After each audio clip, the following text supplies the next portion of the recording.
বীরভূমের দুবরাজপুরে রামনবমী শোভাযাত্রায় একসঙ্গে হাঁটলেন দুবরাজপুর বিধানসভা কেন্দ্রের বিজেপি ও তৃণমূল প্রার্থী। শুক্রবার দুবরাজপুর রামসীতা মন্দির থেকে এক বর্ণাঢ্য শোভাযাত্রা বের হয় জয় শ্রীরাম সেবা সমিতির পরিচালনায়। যে শোভাযাত্রায় সাধারণ রাম ভক্তদের সঙ্গে হাঁটতে দেখা গেল দুবরাজপুর বিধানসভার বিজেপি প্রার্থী অনুপ কুমার সাহা ও তৃণমূল প্রার্থী নরেশ চন্দ্র বাউরিকে। এই শোভাযাত্রা কড়া নিরাপত্তায় ঘিরে ফেলা হয়েছিল। অপ্রীতিকর ঘটনা এড়াতে পুলিশের পাশাপাশি কেন্দ্রীয় বাহিনীকেও দেখা যায়। বিজেপি প্রার্থী অনুপ কুমার সাহা সবাইকে রামনবমীর শুভেচ্ছা জানানোর সঙ্গে সঙ্গে বলেন, তৃণমূল কি করবে জানি না, তবে আগামী দিনে দুবরাজপুরে রাম রাজত্ব হবে। দুবরাজপুর শহরে প্রত্যেক বছর আপামর সমস্ত মানুষ এই রাম নবমী র্যালিকে স্বাগত জানায়। আমরাও প্রত্যেকে পা মেলাই এই রামনবমী র্যালিতে। আর প্রত্যেকটা মানুষের পরিবারে সুখ শান্তি সমৃদ্ধি এবং রামনবমীর শুভেচ্ছা জানাই। দেখুন, তৃণমূলের কি বিষয় আছে আমি জানি না, কিন্তু রামনবমী র্যালিতে আপামর সমস্ত মানুষ যেভাবে অংশগ্রহণ করেছে বলার অপেক্ষা রাখে না। আগামী দিনে দুবরাজপুরও রামময় হবে এবং রাম রাজত্ব। তৃণমূল প্রার্থী নরেশ চন্দ্র বাউরি বলেন, রাম সকলের, রাম কারোর একার নয়। রাম শব্দের অর্থ দুর্নীতিমুক্ত। আমরা দুই প্রার্থী একে অন্যকে জড়িয়ে ধরে সৌভ্রাতৃত্ব বিনিময় করলাম এবং শান্তি বজায় রাখার অনুরোধ করলাম। শুভেচ্ছা জানাচ্ছি। রাম সকলে, রাম কারো একার নয়। রাম শব্দ অর্থ হচ্ছে দুর্নীতি মুক্ত। এখানে আমরা রামনবমী আমরা সকলে হাঁটছি। এখানে যে পদযাত্রাটা সেটা দুবরাজপুরবাসীকে রামনবমীর শুভেচ্ছা জানাচ্ছি। সবাই ভালো থাকুন, শান্তি থাকুন, নিজে নিজে ধর্ম পালন করুন, আতঙ্ক পাওয়ার কিছুই নেই। এখানে আমরা মানুষকে সে অভয় বাড়িয়ে দিচ্ছি যে অনুসাহ আমাকে জড়িয়ে ধরলো, আমি সৌভাতৃত্ব বিনিময় করলাম, তাকে আমি রামনবমীর শুভেচ্ছা জানালাম যে তোমরা ভালো থাকো, আমিও ভালো আছি। এখানে শান্তি বজায় রাখার জন্য অনুরোধ করছি। ভবানীপুরের পর নন্দীগ্রামে রামনবমী উপলক্ষে বর্ণাঢ্য শোভাযাত্রায় পা মেলালেন বিরোধী দলনেতা শুভেন্দু অধিকারী। শুক্রবার বেলা 11:30 নাগাদ টাঙ্গুয়া মোড় থেকে জানকীনাথ মন্দির পর্যন্ত 4 কিলোমিটার পথ এই শোভাযাত্রা হয়। প্রায় 8 বছর পর নন্দীগ্রামে রামনবমী মিছিল হল। প্রায় 8,000 হিন্দু ধর্মাবলম্বী মানুষ এই মিছিলে অংশগ্রহণ করেন। প্রসাদ গ্রহণ করেন প্রায় 20,000 মানুষ। 8 বছর পরে এই চড়া রোদ, 40 ডিগ্রি বেশি রোদ, 4 কিলোমিটার রাস্তা টেঙ্গুয়া থেকে জানকীনাথ মন্দির, গুনে গুনে 8,000 লোক, 20,000 লোক প্রসাদ নিচ্ছে। আছে পরমান্ন অন্ন গ্রহণ করছে, আমি দিয়ে এলাম। শোভাযাত্রার পথে সংখ্যালঘু মুসলিম সম্প্রদায়ের একাংশ শুভেন্দু অধিকারীকে ঘিরে ধরে পুষ্পস্তবক, জল, বাতাসা, ফল ও মিষ্টি দিয়ে সংবর্ধনা জানান। এই ঘটনাকে ঘিরে এলাকায় ভোটের মুখে শুভেন্দু অধিকারী ও বিজেপির আরও এক মাত্রা বাড়ল। তিনি দাবি করেন, উপস্থিত মুসলিমদের অনেকেই শিক্ষিত এবং কর্মসংস্থানের দাবিতে বিজেপিকে সমর্থন জানিয়েছেন। বাস স্ট্যান্ডে শিক্ষিত মুসলিম ছেলেরা, গ্র্যাজুয়েট, অনার্স, তারা শশা, তরমুজ, জল, বাতাসা নিয়ে আমাদের ধর্মীয় প্রোগ্রামে তারা আসবে কেন? আমরাও তাদের নামাজ পাঠে যাবো কেন? তাদের ইজতেমায় আমরা যাবো কেন? ওদের কমপ্লিট।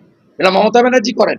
হিন্দু ধর্মকে তো শেষ করেইছেন, চেষ্টা করেছেন। হিন্দু ধর্ম শেষ হওয়ার জিনিস নয়। তেমনি ইসলাম ধর্মেরও যে নীতি তিনি বদলে দিচ্ছেন, রেট্রো নীতি। আজকে তারা জল বাতাসা দিচ্ছে, বলছে চাকরি চাই, বিজেপি তাই। শুভেন্দু অধিকারী বলেন, যারা রাষ্ট্রবাদী মুসলিম তাদের সঙ্গে কারো কোনো বিরোধ নেই। প্রকৃত হিন্দুরা যেমন নিজেদের ধর্মে বিশ্বাসী, তেমনি অন্য ধর্মকেও সম্মান করেন। একইভাবে মুসলিম ভাইয়েরা তাদের ধর্ম পালন করেন এবং অন্য ধর্মকেও শ্রদ্ধা করেন। ভাগ হয়ে গেছে মুসলিমরা দুভাগে। মৌলবাদীরা তৃণমূলের সঙ্গে ওরা পাথর ছড়বে, আবার বোম মারবে, রথিবালা আড়িতে বোমাইতিকে খুন করবে। আর যারা শিক্ষিত মুসলিম যুবক, চাকরি দেয়নি মমতা, তারা বুঝেছে মোদিজি এলেই একমাত্র ওদের বিকাশ হবে, কর্মসংস্থান। 30,000 যুবক বাইরের রাজ্যে থাকে। পরিশেষে জানকীনাথ মন্দিরে পৌঁছে রামচন্দ্রের পুজো দেন শুভেন্দু অধিকারী। নন্দীগ্রামে এত বড় ও বর্ণাঢ্য র্যালি আগে হয়নি। অতীতে ধর্মীয় পতাকা ভাঙচুরের মতো ঘটনা ঘটলেও এবার কেউ সাহস পায়নি। আজকে 8 বছর পরে নন্দীগ্রামে রামনবমীর মিছিল। 8 বছর আগে মিছিলে নাজিমুদ্দিন হামলা করেছিল, 6টা ট্রেকার ভেঙে দিয়েছিল। তারপর থেকে রামু সাধন, যারা এখানে জানকীনাথ মন্দির কমিটি, তারা বসে সিদ্ধান্ত নিয়েছিল টাউন ক্লাবের ছেলেরা যে না, আমরা এখানে উৎসব করবো, স্নান যাত্রা করবো, প্রসাদ খাওয়াবো, মিছিল করবো। শুক্রবার দক্ষিণ দিনাজপুরের বালুরঘাটে রামনবমীর শোভাযাত্রা হয়। রামনবমী উদযাপন কমিটির পক্ষ থেকে এই শোভাযাত্রায় উপস্থিত ছিলেন বালুরঘাটের সাংসদ তথা কেন্দ্রীয় প্রতিমন্ত্রী সুকান্ত মজুমদার। তিনি বালুরঘাটের বিজেপি প্রার্থী বিদ্যুৎ কুমার রায়কে সঙ্গে নিয়ে এই শোভাযাত্রায় হাঁটেন। বালুরঘাটের আর্য সমিতি থেকে শুরু হয় এই শোভাযাত্রা, চলে চক ভবানী পর্যন্ত। সুকান্ত মজুমদার বলেন, রাম রাজত্ব মানে প্রত্যেক মানুষের পেটে ভাত, প্রত্যেক মানুষের হাতে কাজ। রামনবমী সবার, কোনো রাজনৈতিক দলের নয়। গোটা পশ্চিমবঙ্গ জুড়ে এবং দেশব্যাপী শ্রদ্ধার সাথে পালিত হচ্ছে। আজকে বালুরঘাট শহরে আমরা এই রামনবমীর মিছিলে সকলে মিলে অংশগ্রহণ করেছি।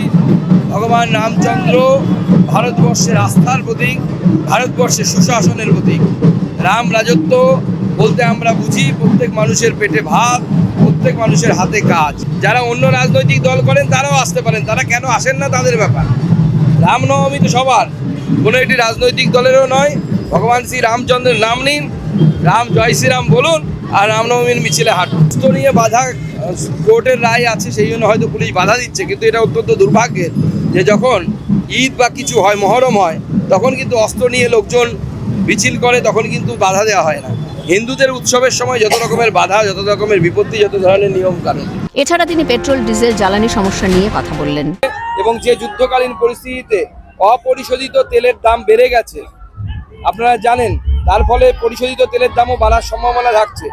এর হাত থেকে মানুষ বাঁচবে এবং মোদিজিকে অসংখ্য ধন্যবাদ জানায় জনতার কথা চিন্তা করে, সাধারণ মানুষের কথা চিন্তা করে এই সিদ্ধান্ত নেওয়ার জন্য। তার সাথে সাথে পশ্চিমবঙ্গ সরকারকে আমরা বলতে চাই যে আপনারা কেন এখনো সেই ভাট 10 টাকা বেশি ডিজেলে, পেট্রোলে 5 টাকা বেশি করে। কিন্তু যুদ্ধটা আমার আপনার হাতে নেই, মোদিজিরও হাতে নেই। যুদ্ধ করছে ইসরায়েল, ইরান, আমেরিকা। স্বাভাবিকভাবে সেখান থেকে হারমুজ প্রণালী দিয়ে গ্যাস এবং তেল আসে, তা বাধিত হচ্ছে। এটা নিয়ে কোনো লুকোনো ছোপানোর ব্যাপার নেই। ভারত অনেকটা ম্যানেজ করেছে, কিন্তু তারপরেও বাধাপ্রাপ্ত হচ্ছে।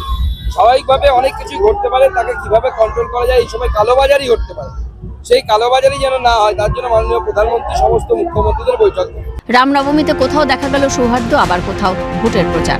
হিন্দু মুসলিম এক হতেও দেখা গেল। তাহলে কি সবই রাজনৈতিক গিমিক? ভোলানাথ চক্রবর্তী, রমেন মাইতি এবং শঙ্কর কুমার রায়ের রিপোর্ট, ক্যালকাটা নিউজ।